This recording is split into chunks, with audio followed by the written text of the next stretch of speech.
There's creatures in the Everglades.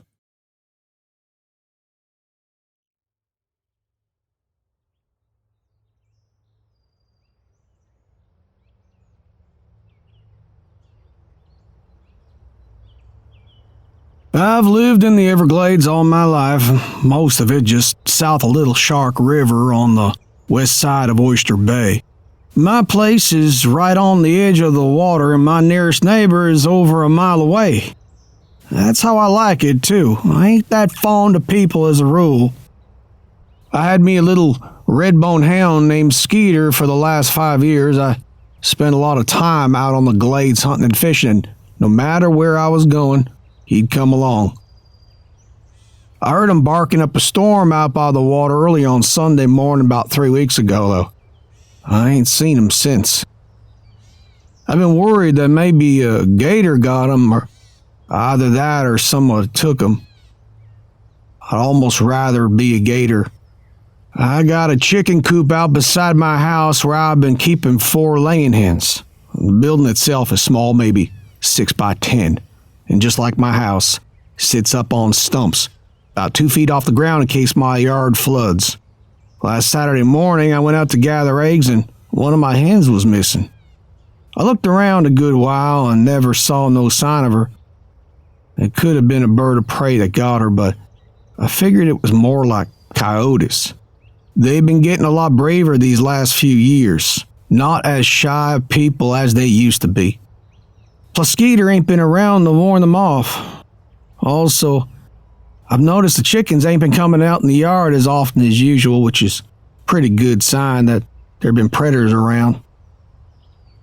This morning, like I always did, went out to get eggs and discovered that my hen population has gone from 3 to 2. I was more than irritated. I was flat out mad. I understood that coyotes and other critters had to sustain themselves just like me, but there are plenty of things out in the wild for them to eat. They didn't have to come for my chickens. Plus, they scared my other hens to the point that they wouldn't lay. I was gonna have to eat breakfast without eggs. I looked around inside the coop, but didn't see no sign of coyote or fox or anything else for that matter. So I went outside to see what I could find. Rained yesterday, so I should have been able to find some tracks of some sort. I looked all around the coop, though. Didn't find none at all. I was curious, mighty curious. I reckon it was possible that she'd wandered off down by the water, but that would have been unusual as well, especially for my chickens. My chickens stayed close. I'd never seen any of them wander off down towards the water. I was walking back toward the house when I saw something peculiar. It looked to me like there was a pair of eyes watching me from beneath the coop. Just little glints of light I could see in the dark. I didn't want to get too close in case it was something that might have come at me, like maybe a rabid coon or a fox, but I got as close as I dared and bent down real low. It's definitely a pair of eyes, but they didn't seem like no coon or no fox. Didn't look like no gator neither, unless it was a mighty small one. The eyes were just too close together. Finally, I decided to shine the light from my phone and see what it was. I don't know why it hadn't occurred to me by then, but what I saw beneath the coop was a snake. When I say snake, I don't mean a rat snake or a chicken snake. I mean a big-ass snake, like a python or an anaconda. Swear to God, its head looked like it was as wide as both my fists put together. And it was hard to tell because it was all curled up on the ground, but parts of his body looked to be as big round as my leg. I won't lie, it scared the shit out of me, probably because I hadn't been expecting it. It wasn't all that long ago that there wasn't any python or anaconda in the glades, but then ignorant city folks start getting them as pets. Once the snakes had grown and the people had realized they'd wound up with more than they bargained for, they just go let them loose in the glades again. Given that the snakes didn't have any natural predators in these parts, they've apparently done pretty well for themselves. Personally, I don't have nothing against the big snakes as a rule. weren't their fault that they got put here. Just like everything else, they were doing what they had to do to survive. This snake in particular, though, had most likely eaten 2 of my chickens. Come to think of it, as big as that snake was, it might have been what got Skeeter. That made us blood enemies, me and that snake. And I intended to set things right. I went up to the house and got my shotgun, and on the way back I was already thinking about the belt or the hat band or even the boots I might get made from its hide. Big as it was, I could probably pick and choose.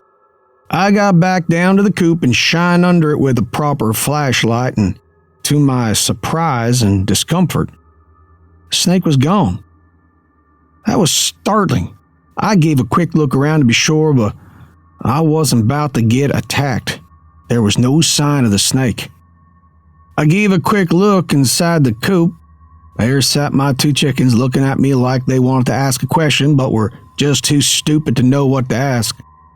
But they were alone. No signs of the snake inside. I went back out and started looking, making bigger and bigger half circles until I'd finally made it down to the water and saw several places that looked like where maybe a snake had slithered through, but couldn't be sure. I just hadn't been around enough of them to know for certain. Anyway, after about half an hour of looking, I decided that maybe I should put something up around the base of the coop to keep the snakes from coming back and hiding in there, where it couldn't lie in wait for my hens. I took some chicken wire and nailed it all the way around the building and then staked it into the ground till it was nice and snug. That snake would have to do some damage to itself to get past that wire. Otherwise, it would have to wait out in the open where it'd have to deal with me. It was a hot, muggy day already, so I was muddy and dripping with sweat by the time I'd finished with the chicken wire, so decided to take a shower before I'd breakfast. No great loss. I even didn't have any eggs. So I showered, which made me feel better all by itself. Once I got out, I caught my reflection in the mirror, so I stopped and gave myself a look. I could probably use a shave, but I hadn't given my straight razor a good stropping in a while, which meant it would yank my whiskers out as much as it would cut them off, so I just didn't bother. Started from my bedroom with my towel draped over my shoulder. I'd barely put my first foot out of that bathroom and into the hall when I saw it. Just a flash of something low and large coming at me. In that same instant, the big snake hit my leg, high up on the thigh, and the force of the impact knocked me off my feet and sent me crashing to the floor. And I heard people talk about how something or other seemed surreal, but I'd never truly understood what they'd meant until then. The pain in my thigh was immediate. I knew the snake wasn't venomous and that it didn't have fangs, but its teeth were plenty big and plenty sharp. I could feel them tearing away at my thigh muscle. It all happened in a hurry, too. By the time I'd found my bearings, I was lying on my side with that big snake wrapped around my leg 2 or 3 times and its mouth latched hard on my thigh. My God, that thing's head was huge. It looked to me like its mouth had bit down over halfway round my thigh, and I wasn't a small man by any means. That snake was still trying to get itself around me, too, around my middle. It already trapped one of my arms against my side, but the other one was free. I started banging on the snake, anywhere I could get at it, but it didn't seem to make any difference at all. It was solid, almost like a piece of wood covered in scaly skin, and my blows just glanced off it without making a difference. Whew, it was heavy too, big around than I could have reached with both my hands. It was all I could do to just raise myself off the floor with one arm free. But when I did, that snake managed to get another coil around my middle, more up towards my chest. By then, the lower half of my leg had started to ache from all the blood being trapped in it. My foot was tingling with 1,000 pinpricks. The snake was working its jaws too, digging its teeth further into my thigh. I got a glimpse of my foot. It was starting to turn purple. I think it was about then that my shock began to turn into panic. I could feel the snake starting to squeeze, like constant pressure getting heavier and heavier on my middle. It was starting to affect my ability to breathe too, like each breath I took was just a little bit smaller than the one before. A new wave of panic set in. Or maybe it was determination. Either way, I used my free leg to start kicking at the snake. The part that was wrapped around my other leg. Like when I'd be hitting it, didn't seem to faze the snake. I'd start rocking back and forth when I'd kick at it though. And before long, it seemed to me that the snake's coils around my middle were shifting. Like maybe it was trying to get its grip up higher. I was in full fight mode by then, and before too long, I managed to pull my arm free and lean up against the wall. Just then, though, the snake tightened the length of its body and one of the coils was straight across my chest. It squeezed down hard, and I could feel my lungs starting to seize up. Like I said before, I'd lived in the glades all my life, and I've been out in the wilderness since I was a little boy. I've run up against gators and water moccasins, snapping turtles and panthers, hurricanes and droughts. Every danger there is the glades has got to offer, but never in my wildest dreams did it occur to me that I'd be taken down by a giant snake. One that wasn't even native to Florida. It truly was surreal, in the most bizarre sense of the word. I was hardly able to do more than pant by then.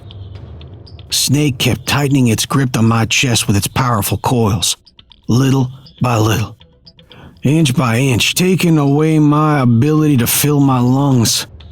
I was starting to feel lightheaded too, like maybe I was gonna hyperventilate. I'll admit it.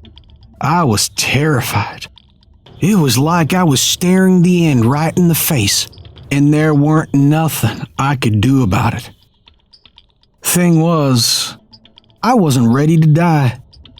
No matter what the cause, I didn't feel that my time on Earth was supposed to end just yet.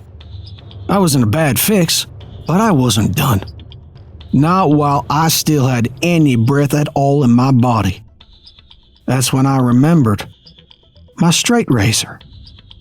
It was sitting on the sink. After working at it, I managed to turn my body enough for my free foot to push against the wall, moving me in the direction of the bathroom door. But not only had the snake incapacitated one of my legs and hampered my ability to breathe, it was also heavier than hell. Trying to move with it all wrapped around me like trying to shove a bathtub full of water. I wouldn't relent though. I finally managed to grab a hold of that door jamb with both hands. And then I could pull with my arms and push with my legs. I got myself about halfway through that bathroom door and then I rolled over onto my back right next to the legs that held up the sink. My muscles were running out of air by then though, and it felt like I was losing my strength. I tried to roll on my side, but I wasn't able. Snake seemed to have readjusted itself around my chest in a way that seemed to give it more leverage, and it was squeezing me harder than ever. For a second, I thought I was about to pass out, but I fought it as hard as I could, fought to take in as much air as was possible. Finally, I managed to push myself to my side. I took hold of one of the sink's legs and started pulling. I pulled as hard as I could with every ounce of strength I had left in me until my hands reached the top of the sink. I held myself up with one hand and frantically searched around the surface with the other. Just when I thought my arms were about to give way, I felt the razor. Tried to grab it, but only managed to knock it on the floor as I lost my grip on the sink, and it bounced to the front of the commode. Not to be deterred, I managed to take in a few sips of air, and I started rocking my body. I rocked until I finally toppled over, banging my head against the side of the tub in the process, but that had got me close enough. I took up the razor and started trying to cut the snake, first one place, and then the other. But I was having little luck. I really had let that razor get dull. I focused the blade on one spot, right over its chest, and finally started making a little progress. The snake didn't relent, though. In fact, it seemed to intensify its grip. I felt something pop inside my chest, like a rib breaking, and pain immediately seared through me. I had no choice but to stop cutting. I fell over against the wall, feeling like I was about to black out, and through the tunnel of what was left of my vision, I saw that snake's head, still latched onto my thigh. Probably as a reflex more than anything else, I reached the razor at the snake's head and started slashing, hard as I could, over and over. Next thing I remember was seeing my bloody thigh, blood flowing from the wounds. Then there was a snake's head coming at me, at my face, at my hand that was holding the razor. I just kept slashing at it, punching and kicking with my good leg. About then, it occurred to me that I could breathe. It hurt to, but I could take in air. The snake had loosed its grip upon my chest. It was about then that the snake struck right at my face. It knocked me back against the wall and latched on from below my chin to the top of my forehead. I was nothing but a pile of desperation by then, though, and I kept slashing. At some point, I got the razor up next to the snake's jaw, and I started sawing. Pretty soon, it let my face go and fell away. I tried to stand up, but I didn't have the strength, so I just started kicking at it with my good leg. I kept that leg going like a piston, like a crazy man, screaming and cussing all the while. Pretty soon I realized that all the coils had pretty much fallen away from me, and at least they were loose enough to where I could wiggle my way out then. So I did. I rolled over next to the commode and kept kicking and yelling. The snake sort of regathered onto itself like it was preparing to come back at me. It occurred to me that most of its body was either in the hall or the bathroom door threshold, though, so I made a snap decision. I lunged at the snake before it could lunge at me, and I grabbed that door and I tried to slam it shut. I wasn't able to because the snake was still partially in the way. And damn, it was truly heavy as hell. But I was on the one side of the door and it was on the other. I kept pushing and kept pushing until finally I was able to close the door all the way. Once I heard the latch catch, I collapsed to the floor, thoroughly exhausted and heaving for breath. It was only then that I felt that pain in my chest again, like somebody was stabbing me with a knife with every breath I took.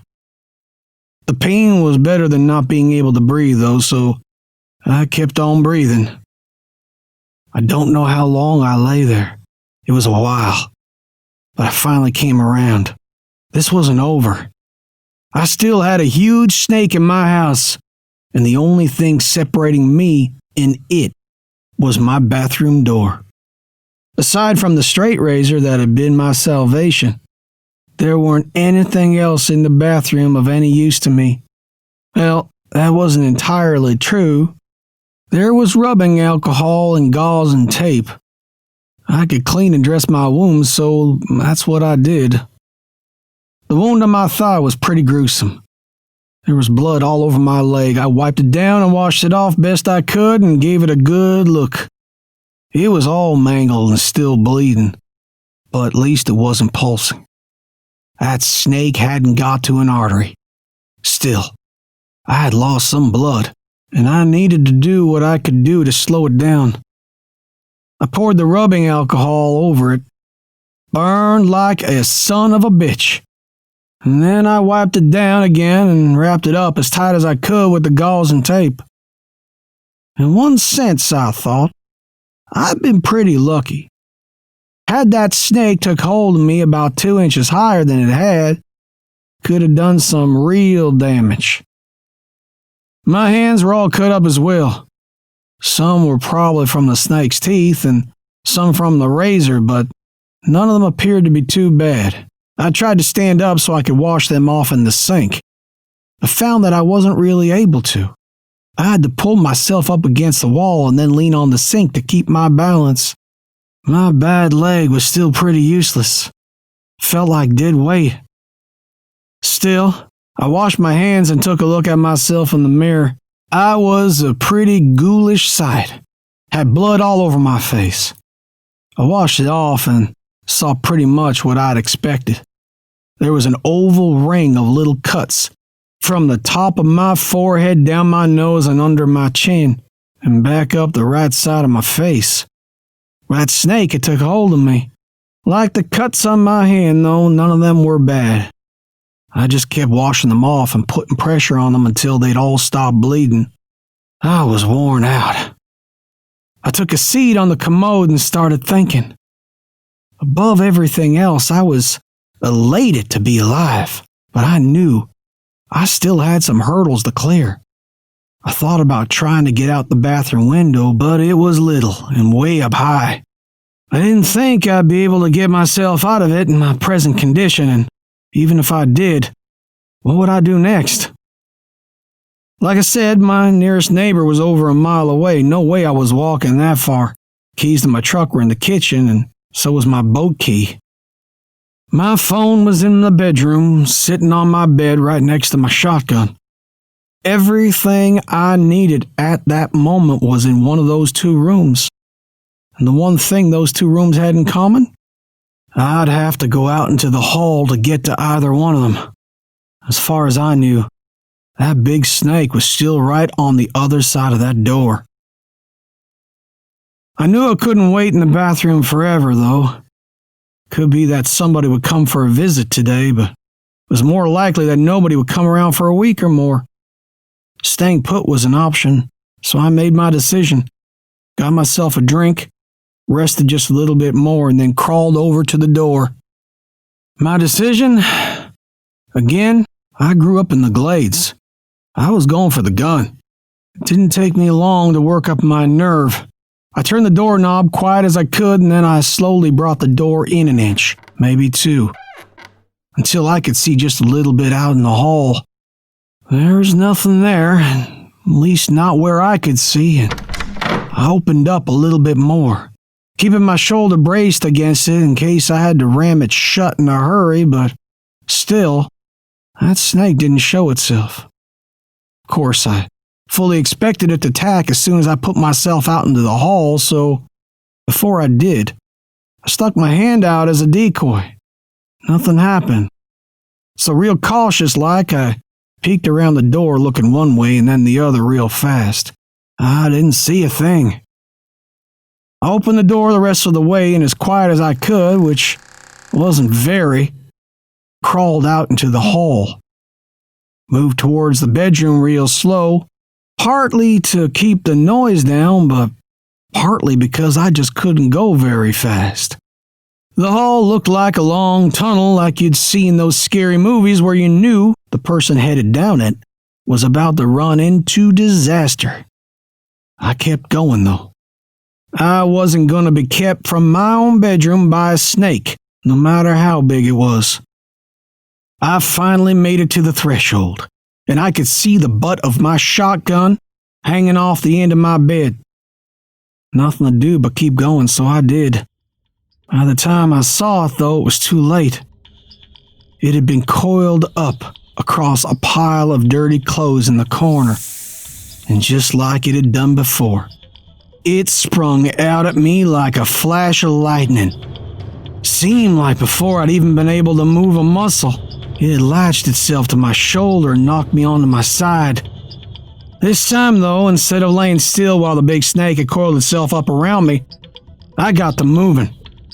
First thing I did was push back as hard as I could. Then I rolled forward. When I felt it coming up under me, I rolled towards it, sort of bringing it back against itself.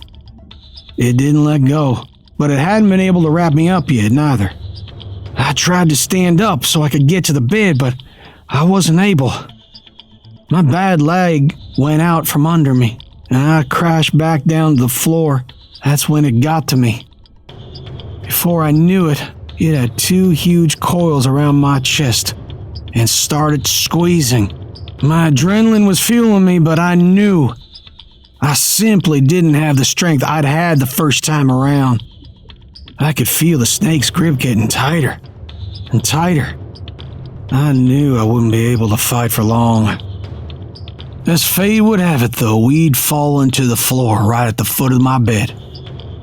There sat the butt of my shotgun right over me, just waiting to be taken hold of. I still had my one good arm, so I reached up and grabbed it, and then I gave it a good pump. The snake's head was too close for me to put the muzzle on it, but it was a big snake. There were a lot of targets. I wedged the barrel underneath it and forced the muzzle against its neck as close to the head as I could get, and then I pulled that trigger. I don't think I'd ever heard a shotgun discharged inside a house before, but the blast was deafening. My ears started ringing, and all I could smell was the gunpowder right away. I could smell the blood too, and I could see where I'd splattered all over the wall. The snake's neck was so thick, though, the blast hadn't blown it clean into. I gave that gun another pump, and then I gave the snake another blast. That time the snake's body fell away, leaving its head hanging from my shoulder by its teeth. I took a hold of the snake's head and pulled it off me. Then I flung it across the room. Snake's massive body was still moving in spasms, but nothing that felt like it had intent. I slawed off the coils from my chest, and then I sat on the edge of my bed and just stared at that snake on the floor. Must have been 16, maybe 18 feet long. How in the hell had it found its way up underneath my chicken coop? And how in the hell had it found its way into my house? Probably never know the answer to the first question, but sure as hell was going to figure out the answer to the second. If there was one of those monsters out there, there's bound to be another. And I had no intentions of going through what I'd just gone through again.